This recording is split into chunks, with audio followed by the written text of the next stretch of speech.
নমস্কাৰ বন্ধুসকল, আপুনি বহু বছৰ আগতে ইঞ্চুৰেঞ্চ লৈছিল নেকি? যদি লৈছিল তেন্তে এটা প্ৰশ্ন, আপোনাৰ সেই ইঞ্চুৰেঞ্চ আজিও আপোনাৰ পৰিয়ালৰ প্ৰয়োজন পূৰণ কৰিব পাৰিবনে? জীৱন সলনি হয়, আয় সলনি হয়, পৰিয়াল ডাঙৰ হয়, দায়িত্ব বাঢ়ে, কিন্তু বহু সময়ত আমাৰ ইঞ্চুৰেঞ্চ একে থাকি যায়।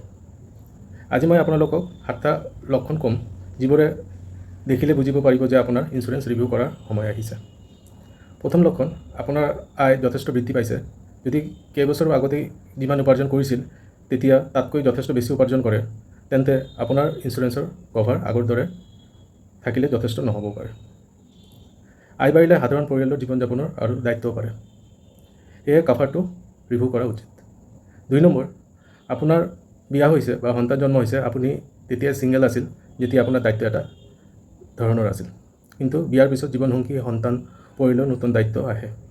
সেয়েহে আপুনি পুৰণি ইঞ্চুৰেঞ্চ এতিয়াও যথেষ্ট নে নাই এবাৰ পৰীক্ষা কৰক। 3 নম্বৰ, আপোনাৰ হোম লোন বা অন্য ডাঙৰ ঋণ হৈছে। ঋণ লোৱাৰ লগে লগে আপোনাৰ ফাইনেন্সিয়েল ৰেছপঞ্চিবিলিটিও বৃদ্ধি পাইছে।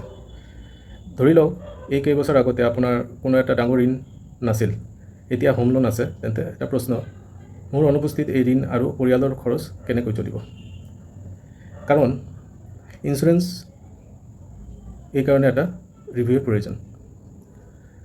4 নম্বৰ, আপোনাৰ হেল্থ বা ফেমিলি চিটুৱেশ্যন সলনি হৈছে। সময়ৰ লগে লগে স্বাস্থ্যৰ ব্যৱস্থা, পৰিয়ালৰ সদস্য আৰু প্ৰয়োজনৰ সলনি হ'ব পাৰে।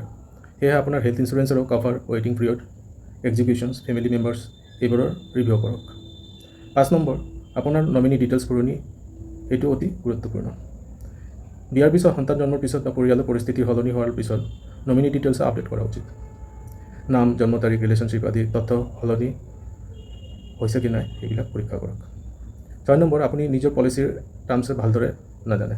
নিজকে সোধক, মোৰ কভাৰ কিমান, কি কভাৰ আছে, কি এক্সিকিউশ্যন আছে, কি ৱেইটিং পিৰিয়ড আছে, পলিচি কেতিয়া ৰিভিউ কৰিব লাগিব। যদি এই প্ৰশ্নবোৰৰ উত্তৰ আপুনি নাজানে তেন্তে এতিয়াই ৰিভিউ কৰাৰ সময় আহিছে। 7 নম্বৰ, আপুনি বহু বছৰ পলিচি ৰিভিউ কৰা নাই। এইটো আটাইতকৈ ডাঙৰ চাইন। যদি 2 বা 3 বছৰ বা তাতকৈ অধিক সময় ধৰি আপুনি নিজৰ ইঞ্চুৰেঞ্চ ৰিভিউ কৰা নাই, তেন্তে এইবাৰ সকলো পলিচি উলিয়াই চাওক। আপোনাৰ বৰ্তমানৰ জীৱন আৰু পৰিয়ালৰ দায়িত্বৰ লগত সেই কভাৰখিনি মিলিছেগে নাই পৰীক্ষা কৰক। বন্ধুসকল, ইঞ্চুৰেঞ্চ এবাৰ লৈ থৈ দিলে শেষ নহয়। জীৱন সলনি হ'লে ইঞ্চুৰেঞ্চৰ প্লেনিঙো ৰিভিউ কৰা উচিত। সেয়েহে আজি মই আপোনাৰ পলিচি ডকুমেণ্টছ উলিয়াই নিজে এটা 7টা প্ৰশ্ন সোধক। যদি কোনো উত্তৰ নিশ্চিত নহয় তেনেহ'লে মোক হোৱাটছআপ কৰক। মোৰ হোৱাটছআপ নম্বৰ 9435006816। আপোনাৰ ইঞ্চুৰেঞ্চৰ প্ৰটেকশ্যন সম্পৰ্কে আলোচনা কৰিবলৈ মই সহায় কৰিম। সঠিক সময়ত ৰিভিউ কৰক যাতে প্ৰয়োজনীয় সময়ত আপোনাৰ সুৰক্ষা যথেষ্ট থাকে। ধন্যবাদ। ভিডিঅ'টো ভাল লাগিলে লাইক আৰু শ্বেয়াৰ কৰক।